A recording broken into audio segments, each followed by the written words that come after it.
মই দৰাচলতে NDAৰ প্ৰাৰ্থী আৰু যাৰ মূল কাৰণটোই হ'ল NDA চৰকাৰৰ বিগত দিনৰ সফলতা।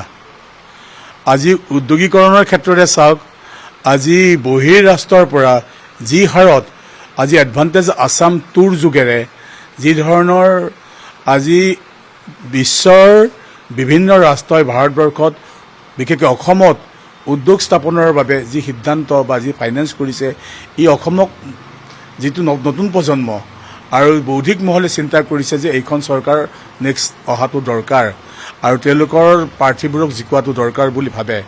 আজিৰ তাৰিখত মই 40,000 পৰা 50,000 ভোটত জয়লাভ কৰিম, এইটো নিশ্চিত। আৰু এইটো আমাৰ ৰাইজৰ আশীৰ্বাদ আছে, সত্ৰ সংস্কৃতিৰ আশীৰ্বাদ আছে। আৰু অহা 4-5 তাৰিখৰ বাবে ৰৈ আছো বহুত প্ৰত্যাশাৰে। টেনশ্যনটো একো নাই, কাৰণ কথাটো হ'ল টেনশ্যন ল'ব লগা একো নাই।